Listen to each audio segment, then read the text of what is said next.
Hypertime to podcast.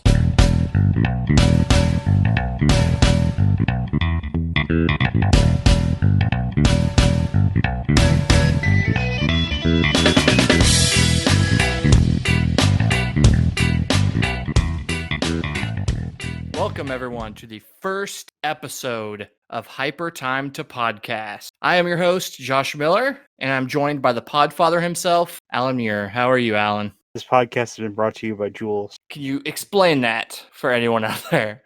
No, the youth, the kids know what Jules are. Like the cigarettes. Yeah. Nothing like a comic book podcast sponsored by death. Used to be a Camel, but now I guess it's Jules. Okay, so for our first podcast today, I figured we would go back to basically the beginning of the superheroes, and start with Action Comics #1, way back in 1938. Jerry Siegel, Joe Shuster. And the beginning of what many people consider the first superhero in Superman. So I figured there's no better place to start than there. And so that is what our episode will be today. Alan, how familiar are you with Action Comics #1? I've seen the two big Superman documentaries, or not the two big, the Superman up in the look in the sky, and the DC Universe Secret Origin movie. Oh. And the DC Universe Secret Origin movie sort of does like a little read through of what happens in issue 1 of Action Comics, and ironically, it's narrated by Ryan Reynolds. Oh, really? That's awesome. Yeah, it was like right before. It's like the year before Green Lantern. I remember, like I always remembered that Superman was trying to overturn a electrocution. Mm-hmm. But reading the issue, that it is a lot for only 14 pages. Yeah, there's a lot that goes on there, and it feels very, what's a good word to put it? It feels kind of cobbled together, and there is a reason for that, and we'll get into it. But yeah, it just kind of hops around in that story, and that execution scene is just kind of the very first few pages. Yeah, I mean, it's one of the, I mean, at least with like you have a lot of expectations with the first issue, and I mean, like Batman, who I'm sure we're going to talk about eventually on this show. Mm-hmm. Detective Comics, there had been a good amount of issues before he was introduced, and Jerry Siegel and Joe Shuster, they were working for DC, like creating other characters, but this was the one that basically, as you say, kicked off the superhero age, and at the same time changed everything. Yeah, and even though Superman is my favorite superhero, for whatever reason, Action Comics #1 has been like the issue that I've never, for whatever reason, bothered to look into, which seems insane to me that I wouldn't not have done that. So much of my thoughts on what this issue was that it was basically just a Superman story. I knew nothing else about what was being told in it in this oh my god, I can't talk, anthology book. So when I actually started doing this episode and reviewing everything, I was kind of surprised to see kind of what else was in there, especially with one character in particular who I did not realize went that far back. Oh, you're talking about his female Quins? His daughter. What? Are we talking about the magician here? Oh no, when I say I read the issue, I read the 14 pages that they have on DC Universe Comics app. Yeah, we'll get into that because I was not able to read any of the other pages either, and it seems that is a very hard thing to do nowadays since it very rarely gets collected. But so I had to find out I had to summarize everything else from other places on the internet to what these stories were, and there's one character in particular that I don't think the hardcore fans probably know who he is, but the not so hardcore ones probably know of his daughter. Oh, is it Zatara? That's Zatara. Mm-hmm. Yeah, it's funny that you mentioned this because I've been watch Stargirl. They have a character, and he's basically just named the magician, but he looks very much like how I pictured Zatara looking.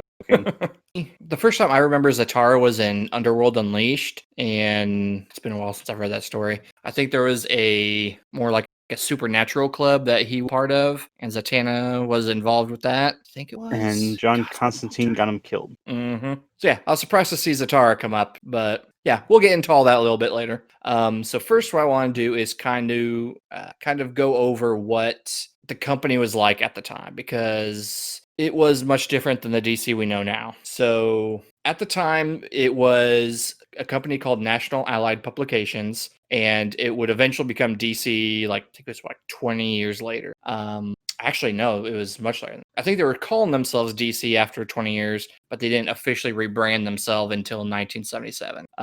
There was a lot in that I was coming up with, and so I actually thought maybe that would be a better idea for a future podcast. So I won't go into all here. But it does involve the company being in debt, bankruptcies, mergers. I want to say there was lawsuits, stuff like that. It was pretty crazy. Definitely with I think it was it's one of the I think it's the Siegel estate Mm-hmm. over over Superboy. Yeah, this Eagle Estate, that was something that never seemed to end. I'm sure, I know it came up, what was it, a few years back too. I'm sure it's not the end we'll hear of it either, but. I mean, Neil Adams and a bunch of other, like, he was championing getting those, like, Jerry Siegel and Joe Shuster and their families royalties from DC because if anyone deserves it, they do. Absolutely. See, at the time, oh, sorry, were you gonna say something? I was gonna say, like, some Jack Leibowitz, Max or Harold Gaines. I can't remember which is the father or son. And there's another person who I can't focus on right now, who basically started the whole thing, like DC, like when they were sort of making not safe for work material. And they sort of said that they went and got out of spicy pulps and went into the comic books, and and this is all stuff I've learned from rewatching the documentary for the past 10 years. Gosh, I need to watch those documentaries. I have not They're seen on YouTube. those. I will. I'll check those out. So yeah, National Allied Publications, they had 3 books that they were mainly using to tell all their comic stories. The first one was called New Fun, which was later titled More Fun, in 1935, that served as an anthology book. It left its impression by being new stories as opposed to reprints of comic strips. And a lot of times there were advertisements that would fund the book. And this was a comic book that did not do that. And surprisingly, I found out many characters came from this series as well. Some of the names that popped up was Dr. Occult, Superboy, the Spectre, and many more. Man, can we till we do the JSA show? I know. I'm trying to get the key issues to touch on our episode numbers if I can. Yeah. And so say Detective Comics 27, that is what I have down as I want for our 27th episode. You want to take a guess what episode I want 52 to be on? 52? It'll probably be 52 and 53, but yeah, 52. Yeah, because I'm sure we can cover 26 issues in 2 episodes. We will try. Try my hardest to cram those in. No, we could have Graydon on. Explain the whole thing to him as if we're doing a lecture. Let me tell you about Ralph Dibny and his straw wife in a cult. Anyways, back to Action Comics. So the second title that National Allied Publications had was called New Comics. This was also released in 1935, and it would become something different that more people probably recognize in adventure comics. It started out as a comedy book, but it was changed into something different later. And this is something I did not realize at the time, is that Jerry and Joe, creators of Superman, actually were involved in that prior to Superman coming about. And they wrote a character by the name of Jor-El, who was a detective in the future that would eventually be kind of re-envisioned as Superman's father on Krypton. This came out a year prior to Superman. And then later characters that would come up in new comics or adventure comics would be some of the JSA standouts in Sandman, Starman, and Hourman. So, I don't mean to just hijack the podcast again. Oh, go right ahead. So, Malcolm Miller Nicholson, Harry Donenfeld, and Jack Leibowitz. Those were the big three. Oh, good. Yeah.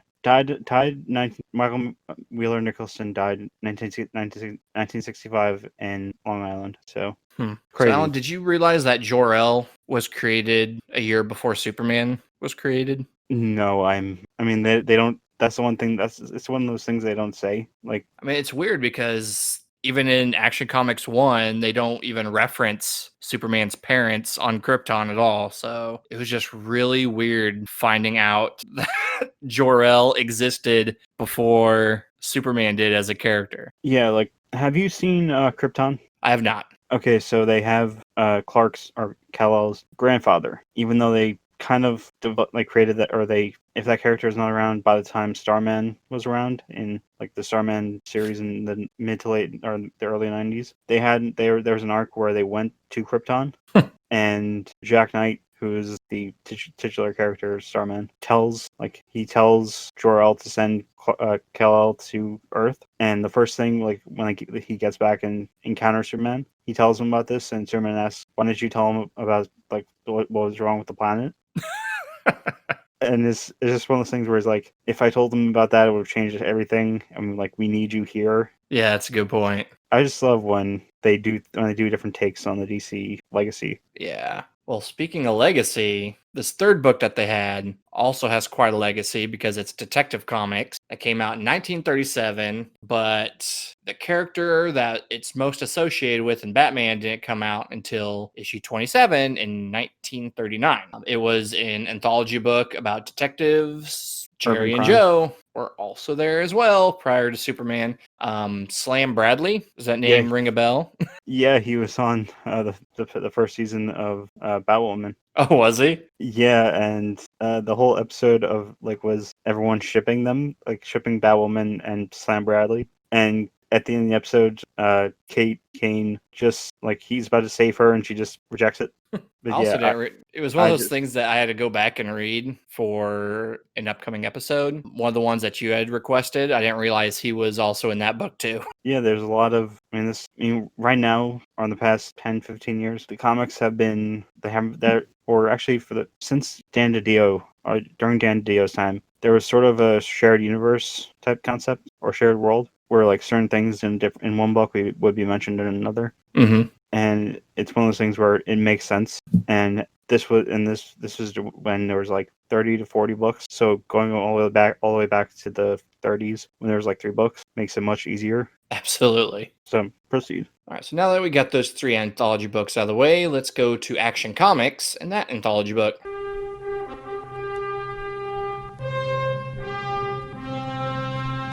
So to start up with Jerry Siegel and Joe Shuster, they originally had the idea of Superman in 1933, and they were failing to sell him to different newspapers to get them in as a comic strip. It was originally a villain story. It can be found in the Reign of the Superman short story, and it's a mad scientist that picks basically a nobody off of the breadline and gives him telepathic powers, who then kind of goes a little power hungry and tries to take over the world, only to have those powers disappear and he becomes a nobody again. Unfortunately for them, it read as too sci-fi, which at the time many books were, and so nobody really wanted to put out yet another sci-fi book, and so they had to try and reinvent who the character was, and they would eventually come into Superman, the one we know today, even though it would seem that the original character seems very reminiscent of Lex Luthor in a way, in my Yeah. opinion.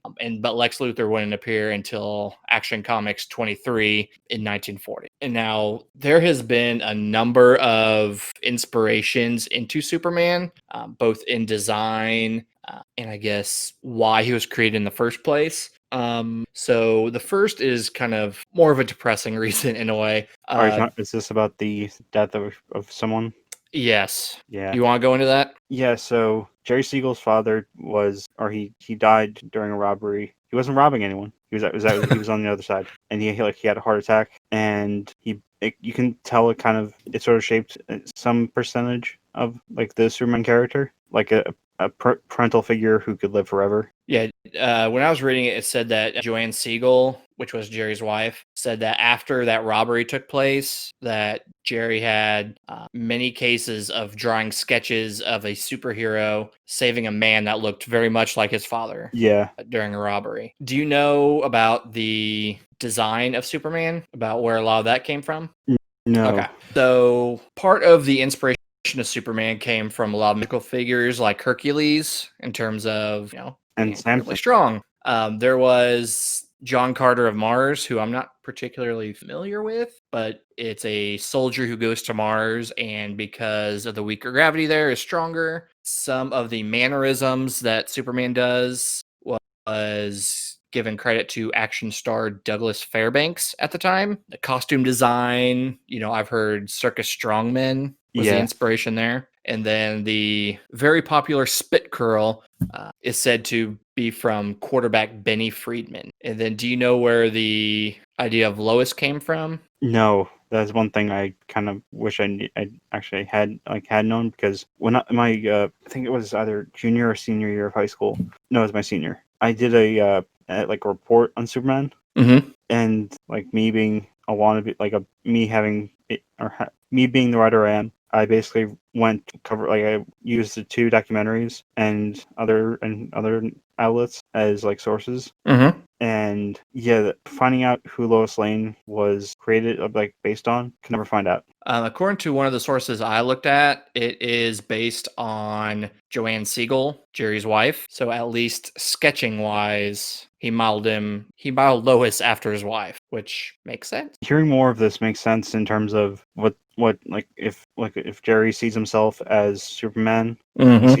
he sees Lois as his wife. He's lost his father at a young age. That's some of the major beats of the Superman character. Mm-hmm. And there's so many similarities, and you see just how much of his own life he kind of put into the character, and then it shouldn't be all that surprising when he expects more royalties and something from a character that went off, I think, to far greater success than anyone ever expected. Yeah, he became bigger than both Siegel and Schuster. Mm-hmm. So now that Jerry and Joe had their comic strip ready, they did decide to sell it to National Allied Publications. But the way they had to do it is that they basically had to piece their various strips together to tell one story, since it couldn't be like newspapers would do, where it would just be one strip. So they had different stories about their Superman character, and they just kind of threw them all together in a somewhat coherent story. But yeah, there were concerns of a lawsuit of it. Apparently, the character was too similar to a Philip Wiley novel in 1930, but because the book could easily be canceled if it had to be, or specifically that Superman strip, National Allied Publications gave it a chance and went ahead and published it. And so on May 3rd, 1938, the first issue of Action Comics was released, and it's still the second longest running comic book in history, only trailing Detective Comics that started earlier in the year. And Have you then, sorry. have you ever seen Legends of Tomorrow?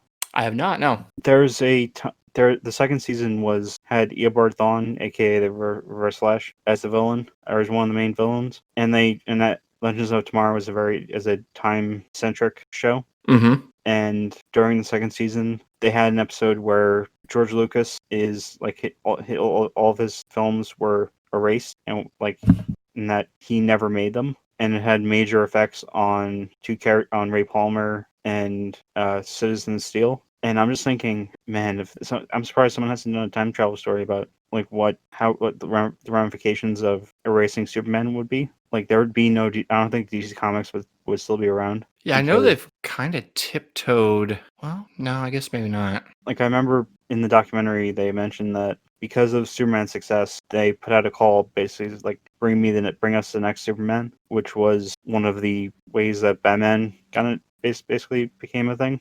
Yeah, I don't know what the book is about. I know Brad Meltzer. People probably recognize him from Identity Crisis, and he did a run on JLA. That he did a book about Jerry Siegel and his father dying and all that. And I never read the book, so I don't know what it's about. But he actually wrote a book called The Book of Lies that has something to do with the origin of Superman. So I don't know what all it goes into. I don't know if it does something like that, but Some more fun facts. One about Brad Meltzer, college roommate of Judd Winnick. oh, really? Yeah, Huh. and have you ever heard you've heard of Irredeemable, right? Yeah. Did you ever read the final issue? No, I think I only have the first 4 trades of that. Okay, because the way it ends is Mark Waid giving the ultimate tribute to Jerry Siegel and Joe Shuster. So, like, I'm not going to say what happens. Just when you get an opportunity to read the last issue, check it out. Okay, I will do that. And so that will basically get us up to the actual issue of Act itself. Before we get into it, I want ask you, Alan, any of the differences between the Superman that was first shown and what we think of him now. Yeah, he was not able to, he couldn't fly. Right. He was, it was sort of like he could jump long distances. In my head, that's pretty much where all this stuff ends. Okay, so yeah, I put down a few changes that are different than what most people seem to know. So in the first book, there was no mention of Krypton. It was just a distant planet that died of old age. I think it was only in one panel, if I remember right. They were not He found was by the found Kents. and given by a cyclist or Yep. something, and given to an orphanage. Yep. And then his powers didn't come from the sun, but instead, the genetics of the people on that distant planet were just so far advanced from normal human beings. So he was able to perform those incredible feats of strength. He could run faster than a train. Nothing less than a bursting shell could damage his skin. He couldn't fly, but he could hurdle a 20-story building or leap an eighth of a mile. Powers far beyond those of a mortal man. Mm-hmm. And he was showing strength as a child, but it wasn't until he matured that he was able to have all those advanced powers. So, Alan, would you like to go into some of that Superman story, or would you like me to go through it? So it starts off with Superman having, like, he has someone with him, or there's a woman who's going to be put basically executed via the electric chair, and he's in a mad race to the governor's house, and the butler is refusing to let him see the governor, and he says, and this I found very laughable or just funny, just the reveal that the governor's, like, he has like a gigantic, like a giant steel door. Right? I was cracking up at that. So he just like... he takes it and just tears it off, and then like the butler pulls a gun on him and it doesn't work, and he tells the governor that so and so didn't do the crime, the person outside did, or the person who's bound outside did, and it was cutting real close, and then should we go? Because the way I see the issue was two seven-page stories, because we see everything with Superman, and then we get the stuff with Clark and Lois, and then Superman comes back. Yeah, so basically, Clark reads in the paper the next day that Evelyn was freed and Superman was not mentioned anywhere in it. However, his editor at the time wanted Superman to be looked into, which Clark was fine with doing. And as he's walking out, he hears about like a domestic abuse that's going on. And so he shows up to that address as Superman and just kind of shows him up really quick. He throws him against the wall, only for the man to like come back at him with a knife. And obviously that doesn't work against Superman, which causes the man to faint. Yeah, there's a similar type of thing that happened in the first season of Smallville. Yeah. A man, like, someone tries to stab Clark in the chest, and the metal, or the knife, just splinters, and it's just like one of those, it's a slow-mo shot where Tom Welling and Eric Christian Olsen are just like, Tom Welling is just standing there, and Eric Christian Olsen is like doing like looks at his hand, where the knife was. And it's just one of the funny things of Smallville. Yeah. So after the man faints, he hears a police siren, so he quickly changes to Clark Kent and is like, "Yes, Superman saved the day. Fantastic." And then It's mentioned that it's not like how it gets to be later on, where he can just in a snap just switch from Superman to Clark. You see him like getting like his shirt over the costume. Mm-hmm. Yeah, it's not a quick little vibration and suddenly he's Clark Kent or anything. It's just like having to go through the steps of actually putting on all of his clothes. But this is where like all those different comic strips being put together kind of is very noticeable, because it goes straight from him in the apartment when the police bust in to then being at the Daily Star asking Lois out on a date. It's just this very like cobbled together. Yeah, it's just kind of thrown in there all of a sudden. And then they're on a date, and some dude named Butch comes over trying to get Lois to dance with him and be his girl. Yeah, try to cut in. Uh-huh. Basically the scene from Back to the Future. Yep. Played to full effect. It's done so well. And Clark does what Clark does, in that he backs down so he looks like a wimp, which just pisses Lois off. So she slaps the man and then runs off on Clark for not standing up. But then Butch follows her because he plans on getting with her in one way or another. But then that's where Superman comes in and starts chasing down the car. Yeah, and they think it's the devil. Yeah. And so he just shows up in front of it and then leaps over it and then starts chasing him again, picks it up. And this is where that iconic cover of Action Comics #1 comes in at. Yeah, of him holding the car with one hand. Smashing it into a rock, and then he takes Butch and throws him up on like a power line and takes Lois home. It's great. I love it. Then the next bit is him getting an assignment to go. He has to report on a war in South America, but he instead goes to Washington, D.C., where a lobbyist is trying to convince a senator to push through a bill that embroils the U.S. with Europe for exchange of money. Unfortunately, Superman hears this and then keeps tabs on them all day. And Superman does something that Superman normally doesn't do and intimidates this lobbyist by carrying him around and running across an electrical wire, teasing that he may get electrocuted. Yeah, this is before before we get what Superman stands for, but his creed, like how we later get with Batman. Mm-hmm. How his rule of he never kills. Yep. Which with Superman was also the case. I'm using that past tense because of Man of Steel. Yeah. I think some people still have in mind that the Superman that we typically know today is how it's always been, and that is not the case whatsoever. Same works with Batman. Same works with probably a good chunk of the heroes that we all know. Things change. Things change after over 80 years. Mm-hmm. And the part with Superman ends with him asking this lobbyist if he should leap from one building to another, and he does, but then misses the building. If I remember, he doesn't jump far enough, and the issue ends. It's like, okay. And Yeah, that is the first story of Superman. Yeah, I never thought that. Like when I got to that part in the story, like I'm just like feeling this is not my Superman. It's not Kal-El. It's so different what we all know him and I can't say I'm sad that I haven't read this story up until now, but it's kind of cool to see the differences between what he was and what he is now. Yeah, I mean, to be fair, in the 30s, in the late 30s, times were different, and like what we see now as barbaric and crazy and just not right, those people of that time looked at it through a different lens and just crazy.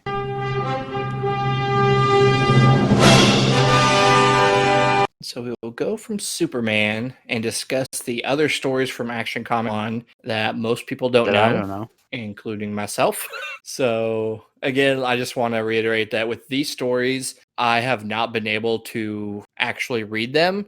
We'll get into later about how poorly the entire Action Comics issue has been collected. So a lot of this has been summarized from different sources I was able to locate. So one story involves Chuck Dawson in the tale of the 4G Gang Part 1. And it is a revenge story about a man named Chuck Dawson whose father was killed by some men in a range war. The same men took what should have been left to him in the Circle D Ranch in Texas, but Chuck makes his presence known in Red Gulch during his search by getting in a fight with a man named Notch Logan, which is a great name. It's very of the time. I love so many of these names. It's fantastic.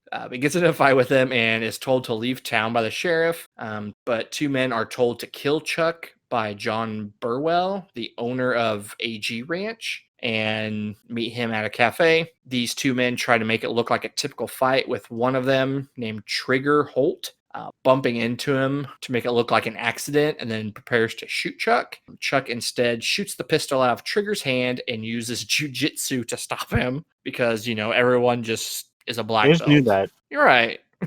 However, the second man named Butch fires his gun and grazes Chuck's head, which results in him blacking out and wakes up in a jail cell later. Chuck, being the very brilliant man he is, can trick the deputy into coming by him before stealing the gun and forces the deputy to release Chuck. And then Chuck will tie up the deputy. And as Chuck finds his pistol, he hears footsteps approaching, which ends the comic strip for that one. The next story is the one we were talking about earlier, Zatara, the Mystery of the Freight Train Robberies. So Zatara the magician seeks someone named the Tigress, thinking she is responsible for crimes taking place. Zatara and his assistant Tong board a train along with 2 detectives. One of the detectives is shot, but saved by Tong. And as Zatara investigates, he finds the second detective being thrown out of the boxcar, already dead. And Tigress surprises him and shoves him off the train too, but his magic saves him and causes him to float to the ground. Tong is able to then have the train stopped, which Zatara catches up to, along with other policemen who blame Zatara for being the accomplice of the crimes.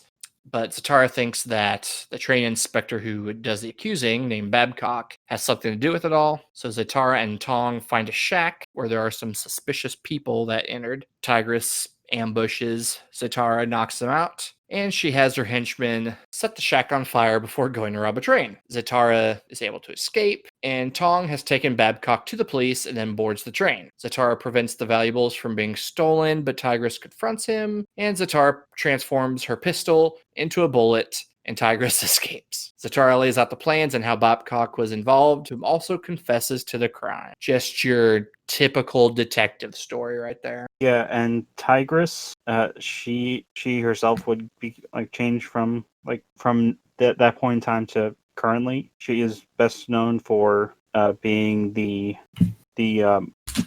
is actually Artemis Croc, and this is something that's been obviously different as Young Justice exists, and Fred Gardner, who created Tigress in this issue. This was way before the Justice Society, and she would go on to join the Injustice Society. And I'm looking at some of these old panels. This is crazy.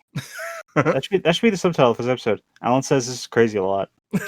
I mean, I'm just absolutely amazed at how many people were introduced way back in this first issue that are still around to this day. Like Yeah. Tigress isn't exactly the She's upper no tier household. villain. Yeah, she's no household name, but she is a niche, deep cut character. So it's stuff like that that I love And seeing still stick around. yeah, and something I forgot to mention when I was going through when I was recapping part of the issue, the Superman part of the issue, is that he grabs the butler, holds him up like he's a package, and just walks up the stairs and doesn't seem to mind if he hits anything. My God, the 30s were great.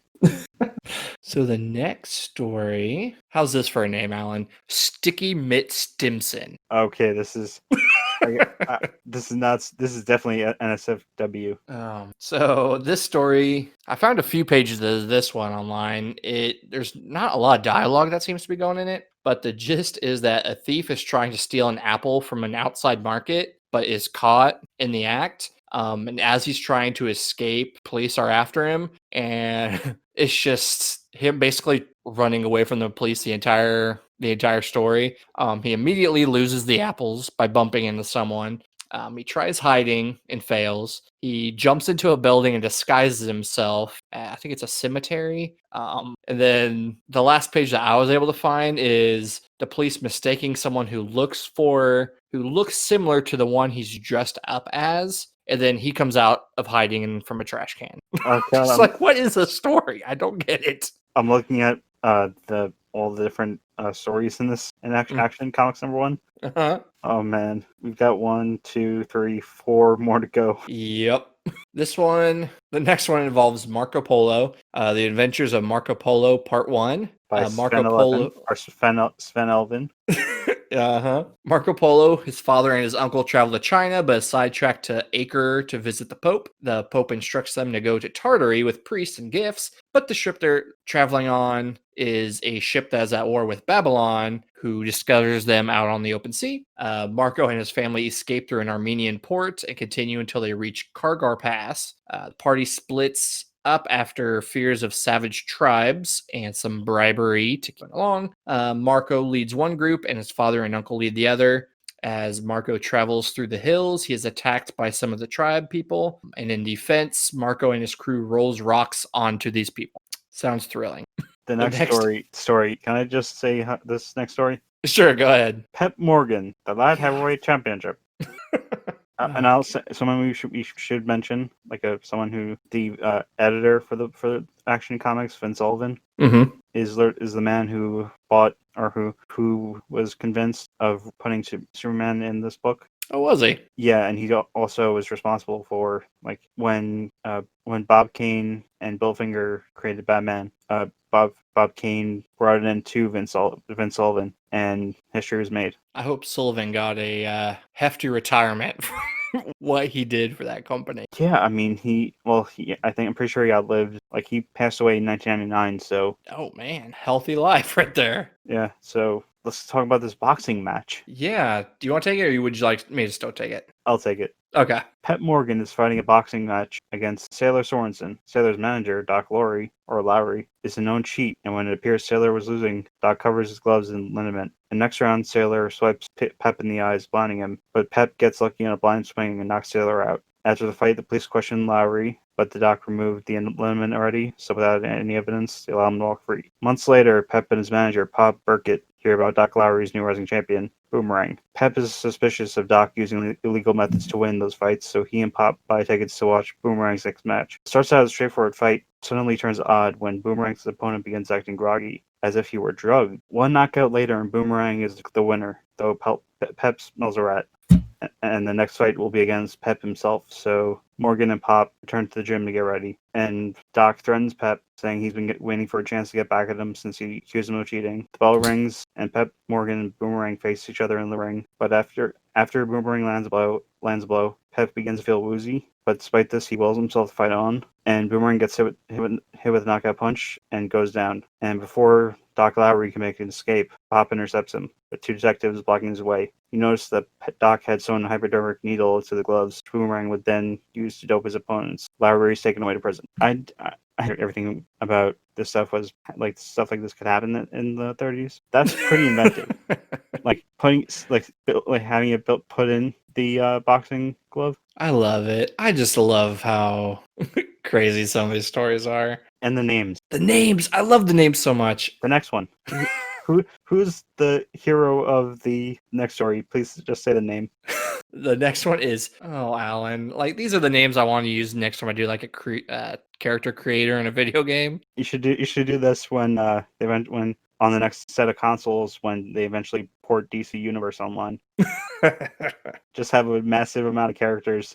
So do you want to take the story? I could take this one, yeah. So in Scoop Scanlon, the international jewel thief, reporter Scoop Scanlon and his photographer Rusty are notified that the international jewel thief named Arnold has been captured at the docks. So of course they go to the docks, and Rusty and Scoop notice some men carrying guns around the cargo crates. Arnold gives them the go-ahead as he's being taken away by the police, but the men get ready to open fire. But Scoop surprises them by attacking one of them from behind. All but one are taken down, and that one is able to escape with Arnold. And Rusty hitches a ride on the back of the car, too. The pursuit is on with Arnold's henchmen trying to stop the police and Scoop. They ultimately stop the vehicle. The police arrest Arnold and his getaway driver while Scoop helps Rusty. Rusty takes some pictures while Scoop calls in the story. And Rusty suggests that he gets credit after poking holes in the gas tank on the back of the car. Oh, man, these stories.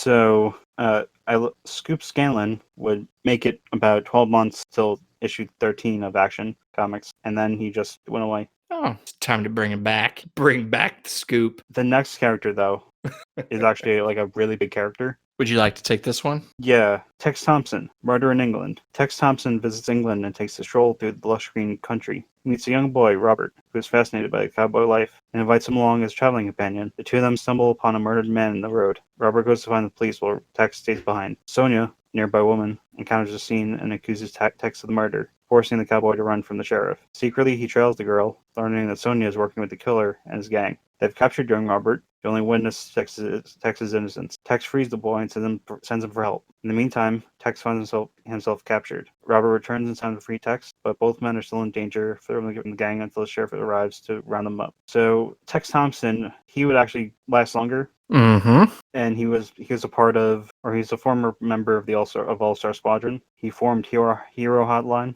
and he operated in Brooklyn, New York. But what is the name people might recognize him as? Mr. America. Mr. America. Which I don't know how WWE made that name work. Did they get through? Did he fall into the public domain? I don't know. Or actually, by the time they did that, it may have been when the name was changed to America Mando. Americommando. God. People need a reason why people enjoy comic books. The names by themselves are enough. And there's also there's a character on Stargirl who is one of the big villains, Dragon King, and like Tex Thompson had an encounter with Dr. Ito. Yeah, this when I first saw the name Mr. America, I immediately thought of Golden Age. Yep. Yeah, this I don't know if I would have bought this if I was back in those days. Yeah, I don't know. And I just dropped a picture of Dr. Ito, which looks very offensive by today's standards. Yeah, that's looks another like- problem. Like looking back at those comics today, is that there's so much. They're so racist. Yeah, very, very racist. He looks like he's an alien. Oh, it's so bad. It's so bad. Yeah, comics back then, they're xenophobic. One of the, I think is it the first detective issue that has like that really racist Chinese character on the front? Oh, with the Fu Manchu? Yes. No, I think that's the first issue of Detective Comics. Yeah. Oh man, just the things they could get away with back then. Can't believe they did it. Oh man. So Action Comics #1. So that is basically all the stories in there. There are a few other smaller ones that were like 1 or 2 page ish, 1 or 2 pages long. I couldn't really find any details on those, such as Stardust and South Sea Strategy. So yeah, if you're wondering why we're not covering those, that'd be why I just couldn't find anything on those. But yeah, those are the stories that were told in that 64-page issue of Action Comics. I really am shocked how many characters have been carried over from that issue. Not only Superman and Lois, but Tigress and Zatara, Mr. America. Yeah, I mean, when I first last episode when I mentioned when I started reading, I started like heavily getting into DC when like in the late, basically near the end of the Prime DC universe, like prior to Flashpoint. Mm-hmm. Like when I first read on my phone about it was right before Flashpoint that DC was gonna, at the time, this is before they did PR stuff to fix it. It was just gonna be a straight up reboot, and man, great timing by me after I just bought a whole bunch of comics off my comicshop.com. Yeah, I mean that's one of those things that I remember a lot of people getting really upset at Flashpoint. I hope we can do an episode on Flashpoint. I fully intend to at some point. Because like some of the different takes, like the way things changed in that timeline, in like the tie-in books, Mm-hmm. chef's kiss. I think they did a really good job exploring that world and what little time they had. Yeah, there's did you ever read the tie-in called The Outsider? Yep, that's probably my favorite tie-in of all those books. And they never used them. They still haven't used them. Yeah. And every time That was James Robinson too, wasn't it was James Robinson and Javi Fernandez. it? Yeah. And like there was they had the Frankenstein book. They had the Dead Man book where Dead Man eventually became, or Boston Brand didn't become Dead Man. It was Dick Grayson who became Dead Man. Mm-hmm. And there was like the Secret Seven, I think. Yep. Which was a bunch of like the magical characters. That's such a good. I really enjoyed Flashpoint. I have every intention of covering that in this podcast.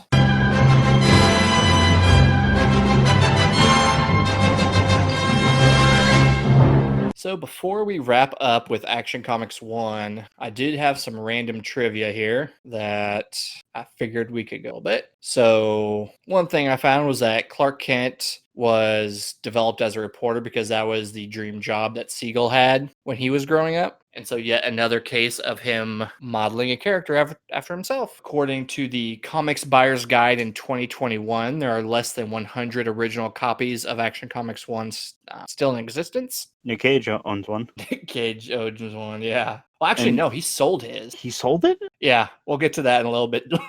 Okay, but when it comes to like characters, like or writers modeling characters after themselves, when we get to Detective Comics and Batman, that is 100% what Bob Kane did. Yep. Like his real name was Bob Kahn. Changed it to Bob Kane as soon as he could. Also got a nose job as soon as he could, and modeled himself after as like a socialite. And there in the documentary Secret Origin, Erwin Hansen made a great point. What would make us want to draw ourselves? Like these poor little guys. What would inspire us? And Dwayne McDuffie said also in the documentary that comics, or I think it was Joe McDuffie, that the characters that endure and people love are made by people who don't fit in but desperately want to. Yeah, I could see that. Like it's why Clark Kent or Superman is a farmer, why Batman is a millionaire.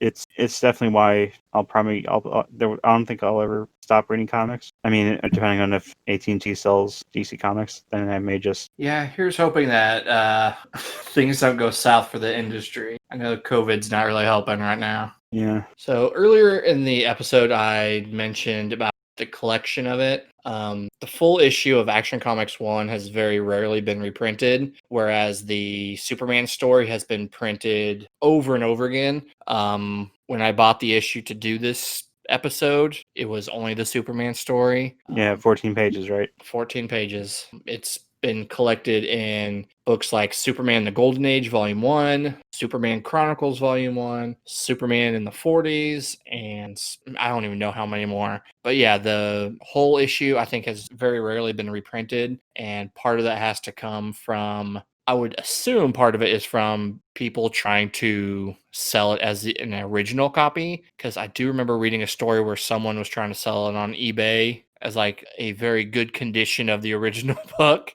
instead of a reprint. And so part of me wonders if that's why, since they tried to like reprint the old ads and same back cover and all of that stuff, like they tried to be very on point with their reprint. And I'm just wondering if they kind of got into hot water with It's that why approach.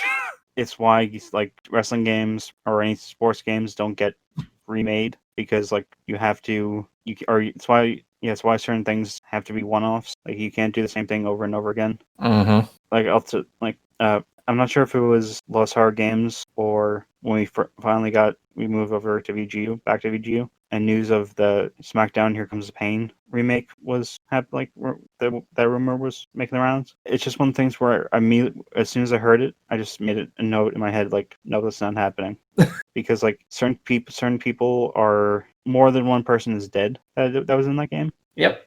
Certain people are not with the company anymore, or actually everyone or most people are not with the company anymore. It would just be it'd be a financial nightmare. And when it comes to like reprinting the original Action Comics 1, the only person or group I can picture doing it is DC themselves. And in 18 years, if they're still around, I can see that happening. Yep. Like it reminds me of what's happening with The Walking Dead, where they're basically just reselling the books, but the only addition they're doing is adding color, and it feels like a cash grab. But with the Golden Age anthology books, it'd be a chance to look at history, and that's something that we don't get to do much anymore. No, really don't. So, got any more trivia? A few more things. So I think everyone is familiar with the cover of Superman lifting a car above his head. Yeah, if you see here in the chat, I put it in the New 52 Action Comics cover, where it's an updated version of that with Superman drawn by Rags Morales, and it's like an updated version of that where he's wearing the crest as a shirt, but it still has the cape, sort of. Yeah, that cover has been reinterpreted or parodied probably more than any other cover that I can imagine. Some of the examples I put were the Chris Burnham Captain Carrot variant from Multiversity #1. Yeah. Superman issue 124. It's been shown as like in story panels, such as Man of Steel 80 or Infinite Crisis 5. So it's one of those covers that it will never disappear. People will continue to use it in some form or fashion It's because the comic book equivalent of World 1-1. Yep, it's iconic. There are probably very few comic covers that I can imagine would be put on the same pedestal as that. Yeah, I'm trying to think of some. I'm thinking of like Detective Comics 27, maybe Crisis on Infinite Earths. Is it 8 with Dead Supergirl? Yeah. Amazing Fantasy with 15 with Spider-Man. Oh no, there's not very many. I mean, there is the iconic cover of Captain America where he punches Hitler. Any cover where you punch Hitler is iconic in my eye. Yeah, punch Nazis when you can. Exactly. There will be many of that going on in comics in the 40s. And now. And so, Alan, how much do you remember how much the book was when it was originally sold in 1938? I want to say it was a dime. Yep, 10 cents. So from inflation, if I did the calculator correctly, it would put it at like $1.89 by today's terms. Oh no! If that book was released today, DC would mark it up for like $4.99, $5. Yep, 64 pages. Oh, you know they would. Yeah, and honestly the only reason I remember it's that it was a dime. Jack Larson, who played Jimmy Olsen on the George Reeves on that The Adventures of Superman. He mentions in Superman Look Up in the Sky, just one thing that will always be with me, like burned in my brain. It's just him saying, "My dad will always gave me a dime to buy the comic." Man, I wish comics were still 10 cents. I miss the day when they were like $1.25. That's how much they were when I started. I remember that price slowly ticking up, and I was like, I wish DC would continue to hold the line at $2.99, but They did sort of, but then things got bad. yeah, they tried. I appreciate it at the very least. And sort of in the Smallville series finale, if you look closely at the Smallville, like the book that Gary Frank clearly drew, it says it has the little thing like DC holding the line at $2.99. Oh, does it? Yeah, I fanboy when they did the special edition on it. They joked that Marvel would probably be their comics would be $8. Well, that's a lot of money, but Action Comics #1 sells for very much more today if the condition is good enough. So I kind of have a little breakdown of some of the copies that were sold in recent years. So one of the more recent cases I found happened in 2018. Copy of Action Comics #1 that was graded an 8.5 by the Certified Guarantee Company. Want to take a guess how much it sold for? Many millions of dollars. Sold for $2,052,000. Other copies included an 8.0 graded Action Comics #1, selling for $1 million in 2010, and that was the first time a comic book hit the $1 million mark. Nicolas Cage sold his copy in 2012. That was graded as a 9.0, which was the highest price. Well, it was sold for Highest $2 grade? million. Oh, sorry. Was it the highest grade? Yeah, so for $2,160,000, highest grade as far as I can. Well, it was tied for the highest grade as a 9.0, but it was also the highest price paid for a comic at the time back in 12. Yeah, and then and the only like as much as I love Superman, I love all the old Golden Age stuff. The World War II, sort of creating a market for mint and condition comics just makes me angry. yep, Do you remember the show Comic Book Men? yeah, the Kevin Smith one. Yeah. So many episodes where people would try to said that they read an Overstreet guide that this like a certain issue is worth thousands of dollars, even though you can clearly see that it is not in that condition. But then again, this whole thing could just be stemming from that just my hatred of GameStop. But I digress. All right, so the highest price for Action Comics one I was able to find was in 2014. That was purchased by Comic Connect and Metropolis Collectibles for $3.2 million, and then it was sold to a private collector who I don't know if it was ever revealed who that was. But in looking up all that, I found one story I wasn't expecting to find about a Action Comics issue. So this took place in 2013, and there was one copy that was graded as a 1.5 and was sold for a little more than $100,000. The store I read, it was at over 100,000 prior to the bidding ending, but I didn't see the final price on. But a 1.5 will give you over 100 grand in that. It was found in a fixer-upper house that a couple of people bought for $10,100. They were in the process of removing a wall and found that the copy was being used as insulation in the wall. Oh man, who does that? And the value would have been higher if not for a tear that they found on the back cover. And had it not been for that tear, it would have been considered at least a 3.0 and would have earned at least another $100,000 in value. It's insane. I wish I had a copy I could just stumble across itself. But Yeah, that's it. That's it's all I like have, Alan.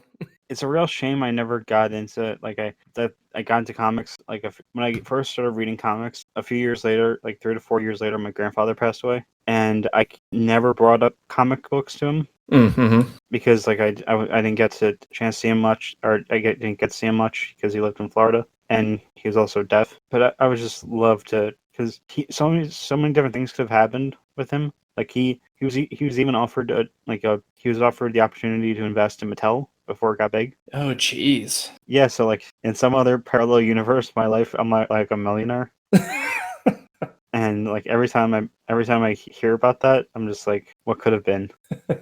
If only, Alan. But yeah, that's all I have for Action Comics number 1. This has been a good episode. I enjoyed it. Very nervous. I feel like it showed on numerous times during the episode, but I feel like the more we do this, the easier it'll get. Yeah, like something I noticed when I host Win, the guy who's the co-host or the other guy, like early on it was you and Graydon, and now it's just Graydon. They have, and me on this podcast. We have nothing to worry about. You don't have to worry about keeping track of like certain notes or anything. We just hop on, have a good time. Yeah, I don't want anyone who comes on this show to feel like they need to put in the work. This is something that I've wanted to do, so I'm willing to do all of the research if I can. That's why this show will be bi-weekly at most, just because it does take so much time to find the stuff, read the books, type up what it's about. It's work. It's work, but I'm enjoying it. It's fun going through all this stuff. I'm learning a lot so far of what I've went through. Yeah, I've learned a lot from just reading through the stuff you've written. Like for year 1, New Frontier, I've learned more than I did just watching different comic book videos like on YouTube. I mean, it's weird because as I've been trying to do the research, I keep coming across like the same information, and I'm like, is this it? Is this all that's out there? It's just the same stuff over and over again. So I don't know. Hopefully it's something that people haven't seen or read before, but I'm trying to get stuff out there that could interest people. Yeah, I mean, it is fitting that the first few episodes will be the big ones, like the heavy hitters, like Superman, Batman, Hal Jordan. Yeah, like obviously there are some books out there that will be easier to find information on, and some of those, we are touching on, but the ones that just kind of fall just through the crack. Stuff prior to the internet coming around, it's very hard to find, details like what we did with Action Comics 1 or interviews with people that are no longer living, and just kind of gotta make do with what we have. So I will do my best. Is there anything you would like to leave with before I do our little outro? I have been the Podfather, and you have been blessed. Anything you would like to promote? Yeah. Or actually, no. By the time I promote, whatever I promote, it'll be far since. True. Yeah, I guess I should make a mention that we are recording these like way ahead of time, just so I get enough lead time on future episodes. Just a bank episode. Yep. So I don't know when this one will eventually release, but today is August 1st, 2020, just for a reference. So I'll, putting one in our bag for... And in about 12 hours, I'll be hosting another podcast. Good luck with that one. So yeah, let me go ahead and do this outro so you can, I'm guessing, go to bed. And yeah, it's like 10 to midnight. Yeah, ready up for that. So yeah, so if you are listening to this, please rate and review wherever you listen to this podcast. Any and all love is appreciated. If you leave criticism, I will evaluate all of that. If I can make the show better, please let me know. And we can't do that without your input. So if you don't want me on the show, too bad. Yeah, sorry, they're just going to deal with that. I really don't want to do this by myself, so I greatly appreciate you being here. But yeah, don't forget to follow Hypertime, the podcast, on Twitter. You can find that at Hypertime Pod. If you have questions or topic suggestions, you can reach us there to leave that stuff, or email us at hypertime2podcast@gmail.com. You can follow me on Twitter at JMILLE99. Alan, where would you like them to follow you at? Follow me on Twitter, the Alan Muir, 2 L's, MUIR. Alan, thank you for joining me today. I appreciate it. Go to bed. And with that, we will see you down the Hypertime, everyone. Take care. Bye.